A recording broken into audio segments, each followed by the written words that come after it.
How are we doing, guys? I hope everybody had a good Thanksgiving and had a good time with their families. I had a great time. We had people over. My parents host every year for like every holiday. Christmas is going to be an insane experience for me because I think there's going to be about 20 people in my home, which is crazy, but it's close to that. It's close to 20 people. But Thanksgiving was good. I had to work in the morning, but like it wasn't that big of a deal because I only worked for a few hours. So, yeah, it was good though. Ate a lot, and I have been like, I like carried over my calories from earlier in the week for Thursday, which just like I didn't know calorie banking was a thing until like 2 days ago, and I was like, oh, I've been doing that without even thinking. Because I am in the gym like almost every day. I've been slacking lately, but I'm in the gym almost every day. So like I've been like tracking like my calories and stuff because gains, bro. Like I want to like gain muscle, and like that's like the main reason why I'm in the gym, because I want to like tone better. So I've been like tracking my calories, and I've been in a calorie deficit for about a month. I wasn't doing it I was doing it and then I stopped doing it, and then I started doing it again because I realized when I was doing it and like actually tracking things, it was easier for me to like see that. So it made things a little bit like, it made me like be able to like actually see my progress and visualize like what was happening, like correlation and all that. So I ate so much on Thanksgiving because earlier in the week I was in a smaller calorie deficit than on Thanksgiving. So like I allowed myself more calories on Thanksgiving and then went back to like whatever. So making sure like equaled the right amount for the week. But I didn't know calorie banking was a thing, which is actually like, I do that all the time. Like there are days where like I know like, especially on like rest days, like I eat more calories on rest days, and then when days that I'm going to be super active, like I don't know, I carry like some of my calorie banking like later into the week because I know like I go out and stuff. So like it's just, I don't know how to explain it. I just didn't realize that it was a thing until like literally 2 days ago when I saw there's a fitness influencer that I follow on Instagram. She's like one of the few that like I actually really like, and she's British too, love her, but she like will like respond to other fitness influencers like videos, and like she will tell you if they're lying or not, if it, like it's a real thing or whatever, which I think she is a personal trainer, so like she knows shit. And so she was talking about it and I saw her video on it and I was like, oh my god, wait, I did that. That's what I did on Thanksgiving. I didn't even realize. But yeah, I hope everybody had a good holiday. It was good. It was long. People, again, like everyone's at my house, so there were a lot of people here until I want to say like 8 o'clock ish. Here's the thing: is like to me, like I personally don't see the point in celebrating Thanksgiving anymore.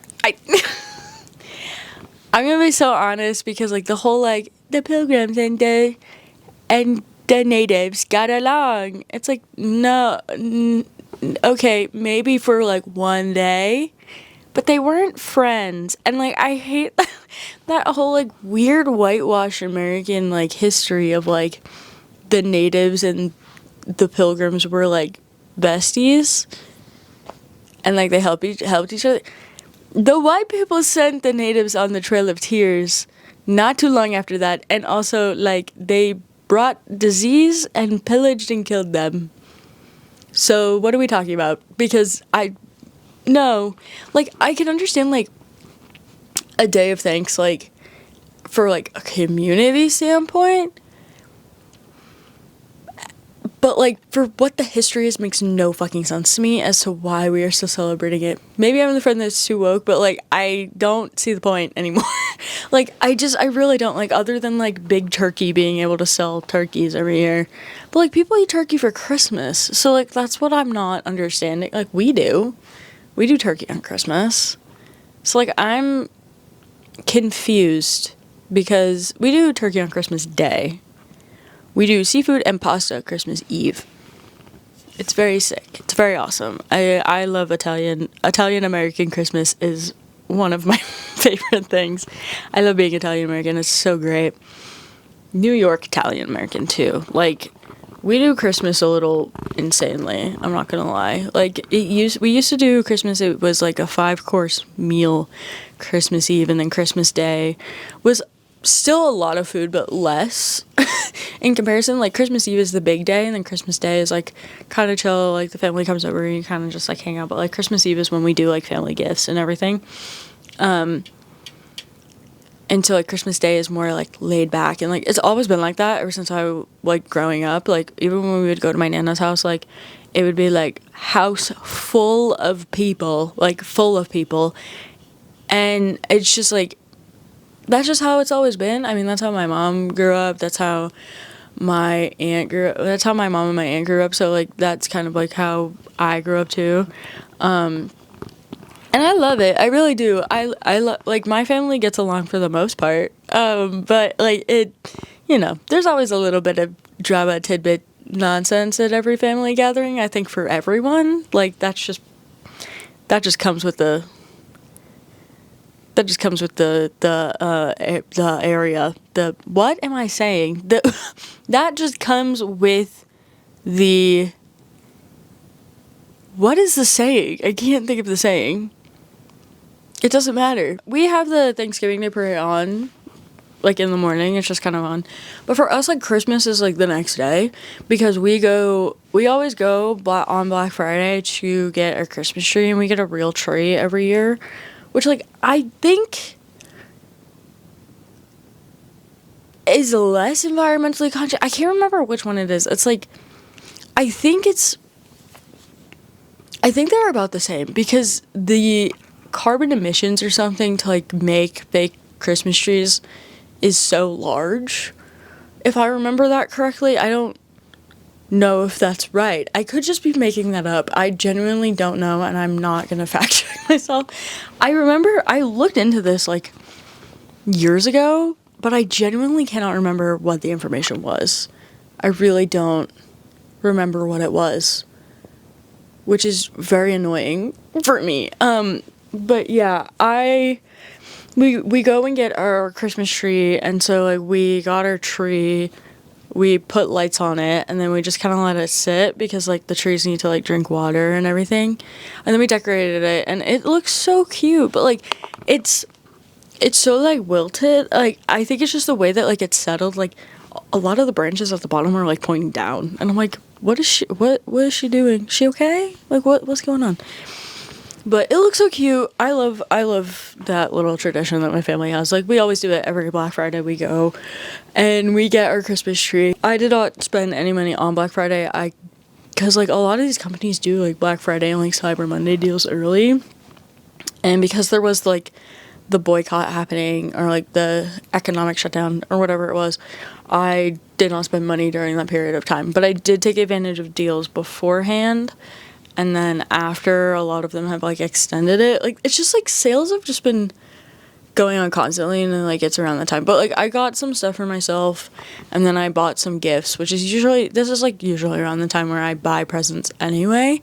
I am making a lot of gifts, so I'm making a lot of presents. I'm crocheting. There are only 16 days until Christmas of me filming this. So every day after I am done with work, the first thing I do is I work on a crochet project, because I've cut it down, so I think I have, like, 5 left to do. Don't have much time, though, to do them. So that's part of the problem. But it's okay. It's okay. It's fine. It's fine. You know, it's good. But yeah, it is what it is. You know what I mean? But yeah, I love Christmas. I love all the lights. I do, however, miss feeling happy. No, seriously. Why is it, like, it's dark and it's 5:30? Like, I don't understand. Like, why is it like this? I fucking hate daylight savings with every bone in my body. Oh, like, I thought we agreed as a society we were done with this. Like, we weren't doing daylight savings anymore. Or did I make that up? Like, was that something that, like, I thought we all agreed that, like, daylight savings is stupid. Why does the sun need to go down at 5:30? Hello? The purpose of daylight savings and why it was done is not really applicable anymore. Like, it still is, but it's also not at the same time, because it had to do with, like, farming and whatnot, like, the workday being longer in the morning than in the afternoon or something. I can't remember what the reason was, but, like, it was something that had to do with, like, agriculture, I'm pretty sure. But it's like, girl, nobody wants the sun to go down at 5:30 in the afternoon, eventually at 4, because depending on where you live, the sun goes down at, like, 4 p.m. And it's like, oh, it's dark, and it's 5 p.m., and I think it's 12 in the morning, because my brain doesn't understand time, really. But yeah, it's so goofy to me. Anyway, I haven't really been doing much other than, like, crocheting. That's, like, the main thing that I've been doing every day. But because of that, I have been watching a lot of movies, and I did go to the theater a few times this past week and a half. I went and saw Wicked for Good the day before Thanksgiving. I have thoughts about it, and I think that I don't know, it didn't have the, like, that richness that the first one had, and I don't know if it's because of, like, the part of the story in which it is telling, or if it was the music. Like, I can't, because, like, Wicked, the first one that came out last year, has like, Popular and Defying Gravity and, like, all these songs that are, like, so well known that like, it's, I don't know if that's what it was. Like, there's still songs in Wicked for Good that are iconic, that everybody knows. They did add a few into this movie, which they felt very out of place.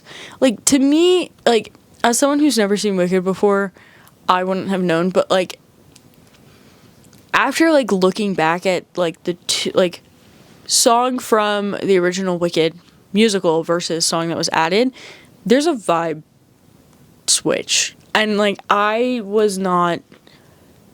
don't know. This one just didn't feel as good as the first one. It had nothing to do with, like, performances or anything like that. It's just, like, I don't know if it's the story or if it was, like, I don't know what it was. Like, I can't really pinpoint, like, what it was about Wicked for Good that, like, was not as good as Wicked, the first one. Like, I really can't pinpoint it. And it's so frustrating because I thought Cynthia Erivo did great. I thought Ariana Grande did amazing.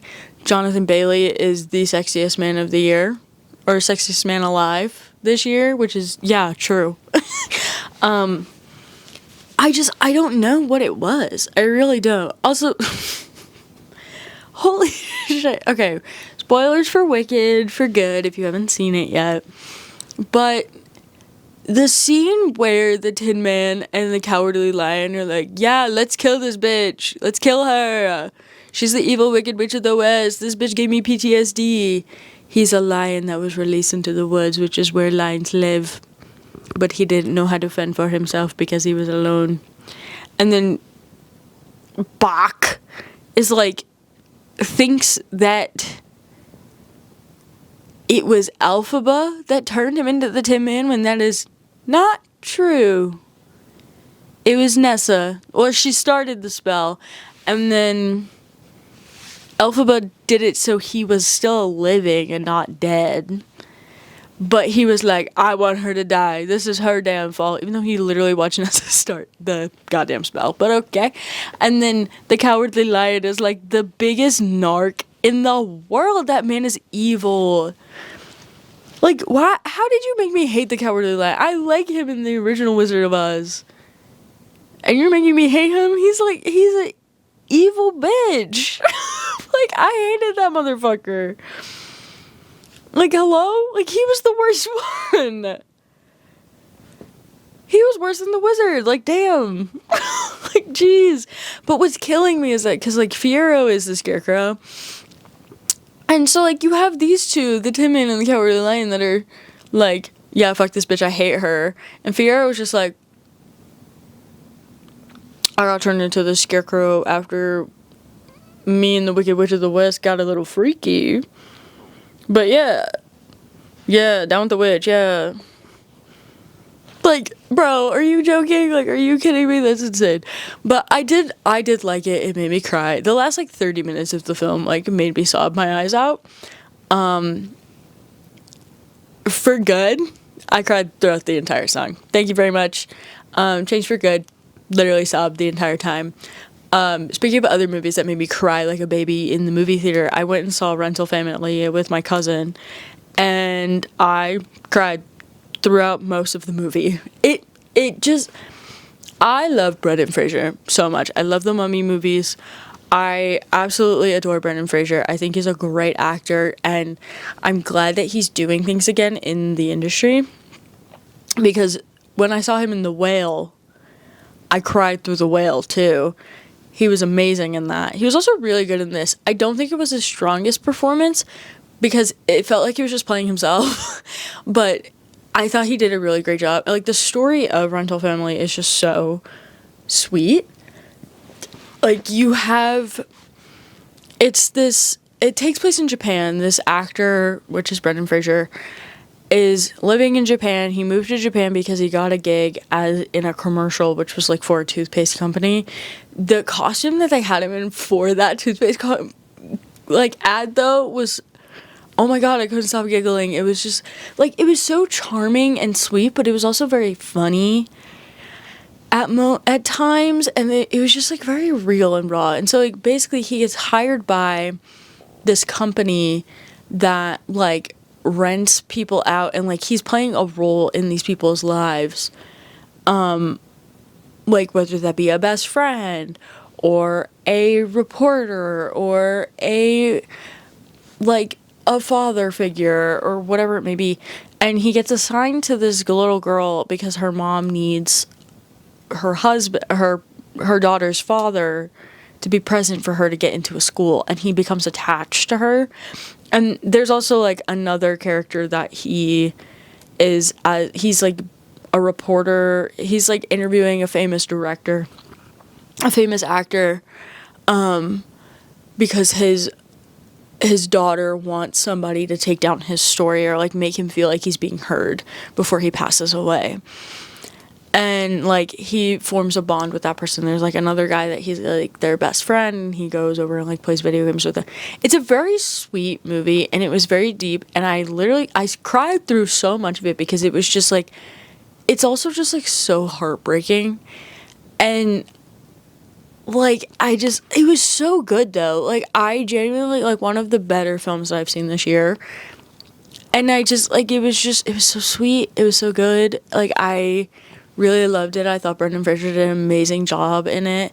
The little girl who played the daughter was phenomenal. I think she got nominated for a Golden Globe, I'm pretty sure, and also Critics' Choice, which is crazy because I've never seen her before, but she did so well. Like her and Brendan Fraser and their scenes together were so good, and it makes me, like, I saw an interview recently of, like, because they asked Brendan Fraser about Sadie Sink, because Rental Family came out around the same time they were doing press for Stranger Things 5, and so they asked him, like, about Sadie and, like, how because, like, he was working with another younger actress that he had never worked before with, and so Sadie came up in conversation, and he was like, she's phenomenal, she's so talented. Like, the way he was talking about her, it was just, like, so endearing. And, like, Brendan Fraser, like, genuinely seems like, not to be parasocial, but he genuinely seems like a very nice guy,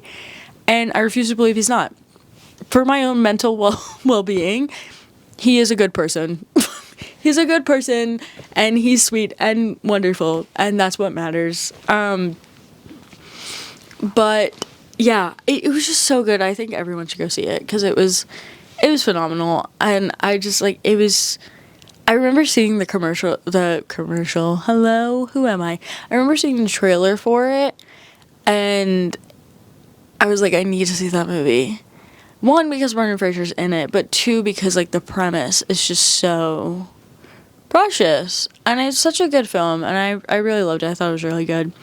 And then like 2 days later, no, the next day, I went and saw FNAF 2 with my sister, and we went to because like AMC was doing like a fan viewing, so like if you went at a certain time on opening day, you got a poster. I thought it was gonna be like a tiny little poster. It was like poster, like movie poster size. And I was like, yeah, no, I love you, I don't need this. I was like, you can have both of them, you can give one to your friend, I don't care. I don't like Five Nights at Freddy's like that. Like, I went and saw the first one with her because Josh Hutcherson was in it, and I love him. I've been in love with him. He was my first celebrity crush, I'm pretty sure, was Josh Hutcherson. Love him so much. Because I was obsessed with Bridge to Terabithia as a kid. Probably number one red flag that I was probably mentally unwell and needed to be in therapy immediately, but it's fine. That's okay. It's good. But yeah, I love Bridge to Terabithia. I loved Little Manhattan, and then he was in the Hunger Games, and that kind of like was the end all be all because I was already obsessed with him.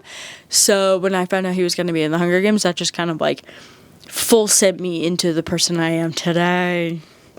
It's all his fault. It's all his fault. Anyway, I saw the first one with her because, like, I, like, know what Five Nights at Freddy's is. I don't know all the lore.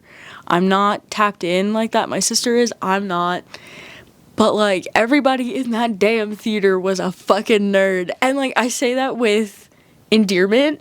Like, nerdiest people in the world were in that damn room. Like, people were cosplaying. Like, I fully support it. I'm saying this with all the peace and love of my heart. So many nerds in that damn movie theater. And it was just like, I think it was a better experience because it was like a bunch of fans. And so like, it's full of people that really want to be there and like actually care about it. Was the movie good? No. It was not good. But it was made for the fans. And like, if you know the lore, which I know a little bit about because my sister has told me some, it gears towards the fans and the lore and all of that more than anything else. But I do think it was pretty consistent with the first one and like the storytelling aspect of Five Nights at Freddy's because I do understand a lot of the storyline from that. I don't know the in-depth lore. I do know the basics though. And so like when they like showed everything and like McKenna Grace was in it too. She did great. I love her. I cannot wait to see her in Sunrise on the Reaping because she's gonna kill it. Yeah, next November somebody's gonna have to sedate me. Someone's gonna have to sedate me because I am insane. Anyway, Freddie Carter was in it, and I know him from Shadow and Bone because he played Kaz, which I'm still so mad that Netflix did not do a Six of Crows show. They had the perfect casting for every single one of those goddamn characters. I love those two books so much. Hale's my best friend and also the editor of this podcast now, told me to read them. I'm so glad she did and pressured me into reading them because they are fantastic. They're such good books. I need to reread them at some point. But like they had the perfect casting for those characters and canceled Shadow and Bone and didn't do a Six of Crows spinoff, which they were going to do, and I think they really fumbled the bag because it could have been really good. I'm just saying. But he played Kaz in Shadow and Bone because Kaz and Jasper and all of them like show up in Shadow and Bone. I haven't read Shadow and Bone. I read Six of Crows. I heard Shadow and Bone is not as good as Six of Crows, which I don't know if that's true. I haven't read Shadow and Bone, so I don't know. But so like I knew his face, but he was blonde, and I don't know what is wrong with me. I've done this so many times when actors are blonde when they're usually not blonde, or if I see them blonde and then they're not blonde in a later thing, or I know them as being like a brunette or something and then they're blonde.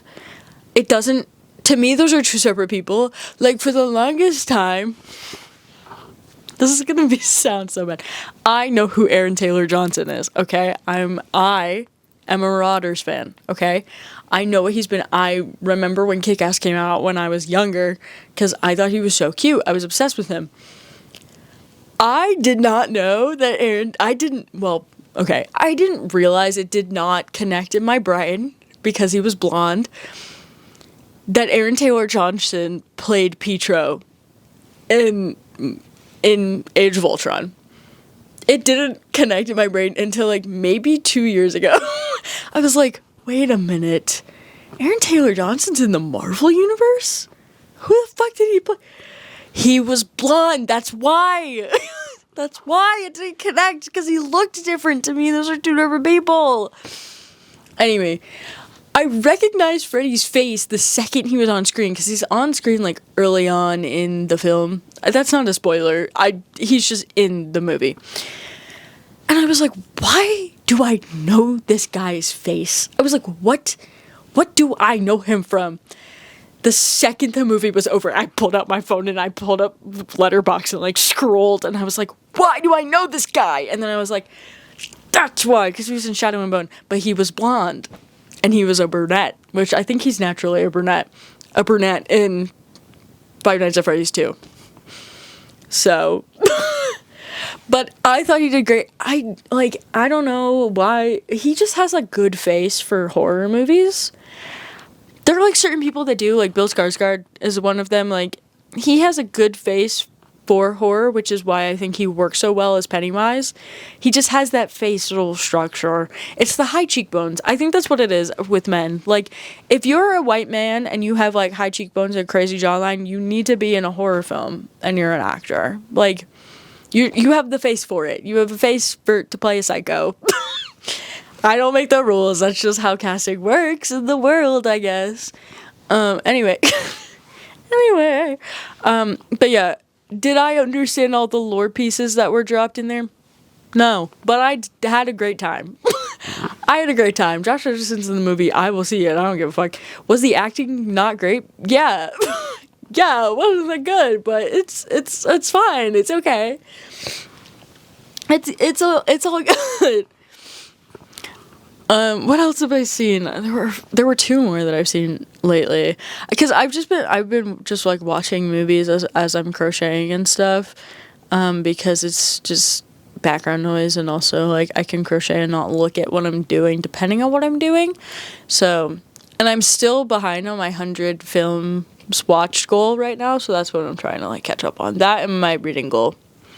I don't think I'm gonna hit them. And I think I need to make peace with that because it is December 9th, and which means I don't have that much time I think I have, 20 days left? No, that's not math. Hello? 31 minus 9.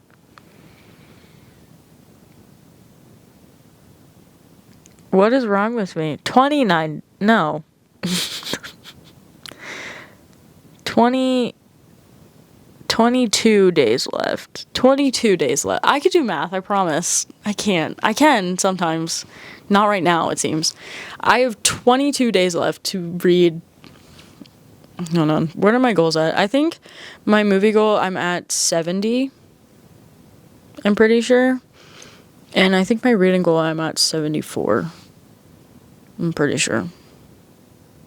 Oh, 80! Okay, I only have 20 books left. Yeah, 20 books in 22 days. Yeah, sure. 100%. Yeah, I got it. It's good. It's fine. I just do nothing else for the rest of time. For the rest of the year, I'm watching movies or reading a book and not working. That's the solution here. That's solution to my problem. Anyway, movies I've seen. I watched, because Netflix has put out more holiday films this year than I think they have in the last few years. That, or I just haven't really been paying attention the last few years. But they've put out multiple holiday films with bigger people in them, or they've done better marketing, I guess.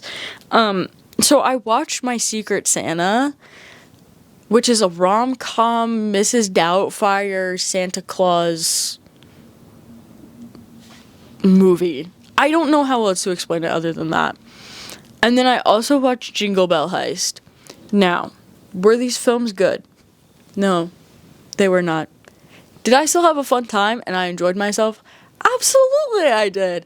I thought they were both really sweet. I thought they were both fun movies. Look, I'm at this point where I'm like, holiday movies aren't meant to be good anymore. They're not. You have we have all the classic holiday films, and even those aren't that great. If you like break down like fucking like every single one, it's a little insane. Like holiday movies I don't think are supposed to be good anymore. There's like, we've done all the classic things. We've done the Santa Claus films. Those are classics. Are they great? No. Are they the most perfect storytelling? Absolutely not. But they're fun, and that's what matters, okay? Holiday films are supposed to be fun.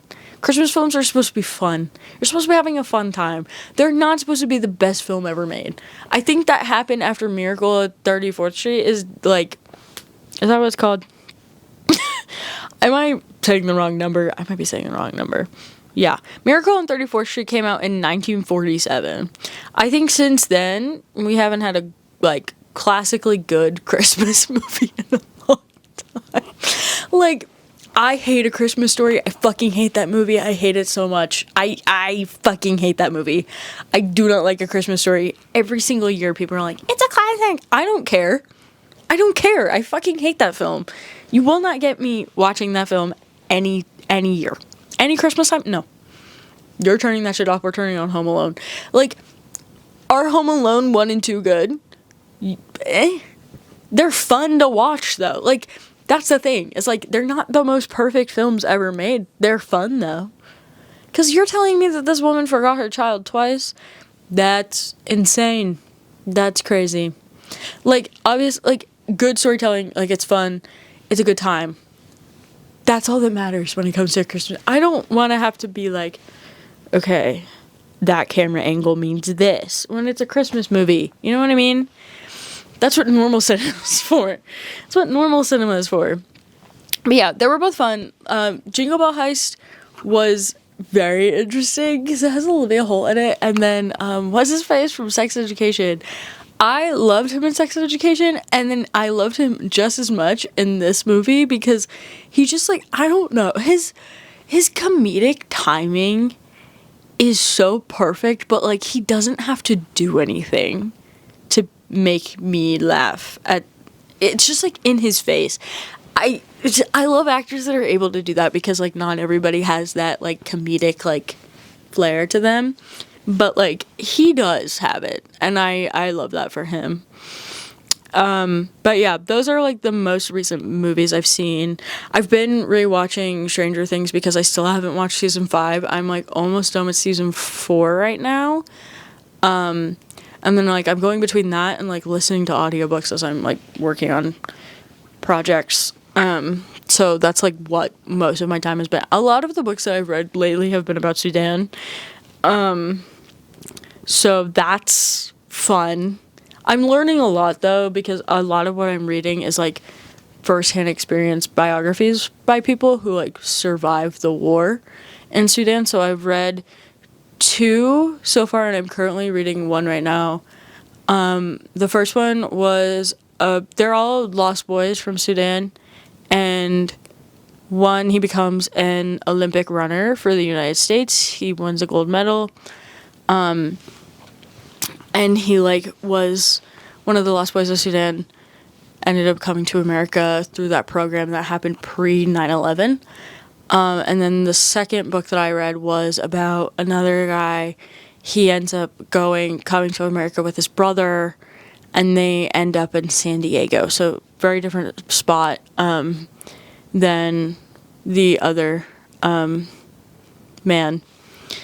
And then the one I'm listening to right now is Child of War. It's about a young Sudanese boy who was caught up in the War of Sudan, and he was made a child soldier because that was something that happened. Emmanuel Jal is who I'm reading right now. The other books were... Hold on. I've listened to so many things, and... Disturbed in Their Nest, A Journey from Sudan. It's by Alphonsian Dang and Judy Bernstein. So like Judy was his host or his mentor when they came to the United States. And then him and two other Lost Boys wrote a book that I have on my Kindle that I'm going to read, called They Poured Fire on Us from the Sky. That one I've had on my Kindle for a little bit of time, so I'm looking forward to reading that. And then I read Running for My Life, One Lost Boy's Journey from Sudan by Lopez Lomong. He's the Olympic runner. So it's been a lot of nonfiction lately, but like I'm having a good time. I feel like I'm learning a lot more than I would if I was just reading. Like I'm also reading fiction books in addition to it to like, you know, I read like 6 books at a time because I'm insane. But it's award season right now. Or like we're getting closer to award season because it's the end of the year. I think the Golden Globes.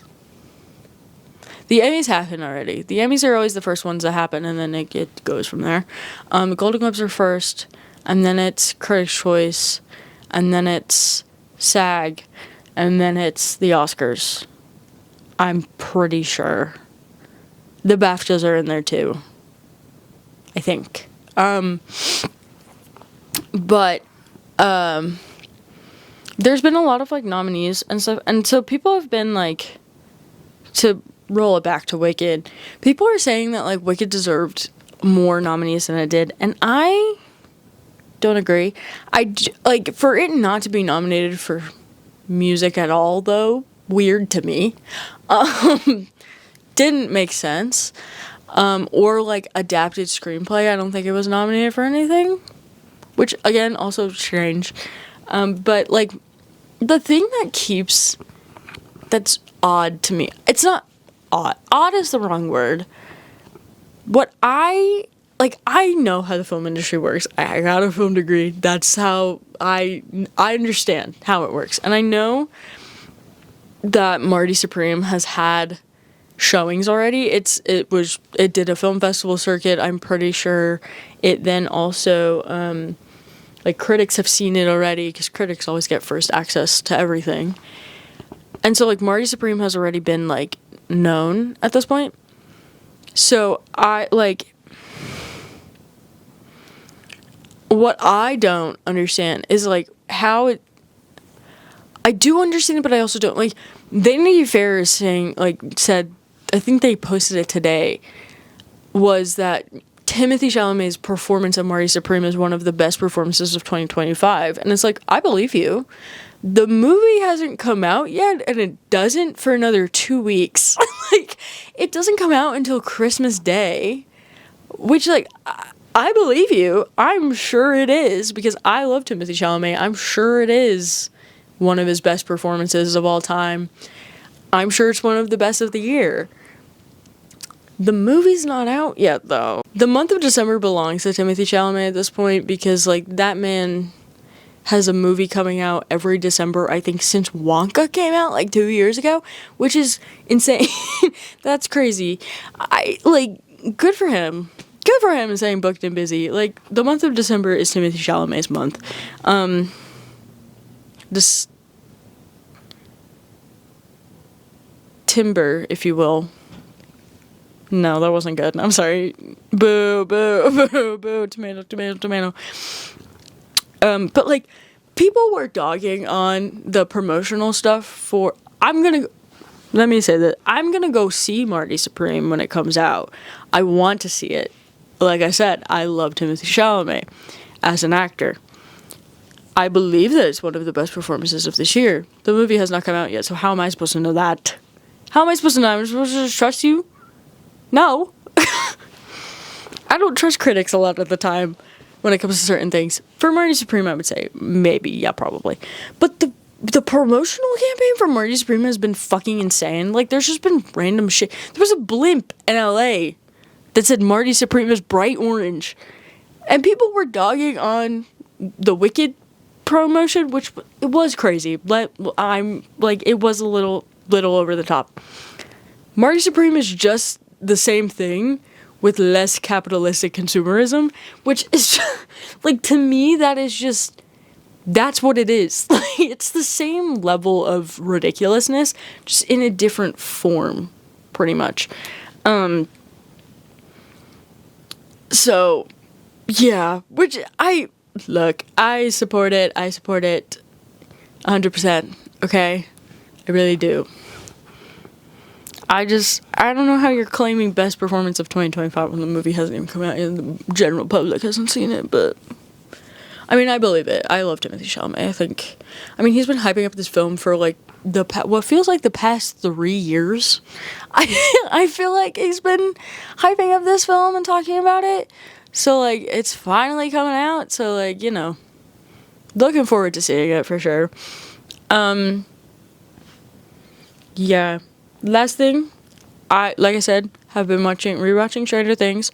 I watched Welcome to Derry and got the episode spoiled for me yesterday before I watched it, because I didn't have time to watch it on Sunday. I was doing other things, and then I go onto Instagram, and the first thing that I see is a scene from the new episode that came out the day before at 9:30 p.m. It hadn't even been a full 24 hours yet. Full spoiler. I was like, are you joking? Like, are you kidding me? Why are we not tagging spoilers anymore? I had to block keywords for Stranger Things 5 from every single form of my social media because I knew no one would tag them. Like, guys, it's been less than 24 hours since shit came out. Why are we full on spoiling stuff? Like, can we take a step back and remember that people have lives? And I hate when people are like, well, you should have time to watch it. Girl, I have a fucking 40-hour-a-week job. I work. I have a job. I have a social life. I do things outside of sitting in my bed and watching television. Not everybody can watch things right away. People got shit going on. So, no, tag your spoilers. It's literally not that hard. It's just a few extra words on your post. Like, hello? It drives me insane when people don't do that. And I hate that, like, streaming services are the ones posting stuff. It's so frustrating. My camera's gonna die again. But yeah, that's it for the rant today. I hope you all are doing well, and I will see you next week. Okay, love you, bye.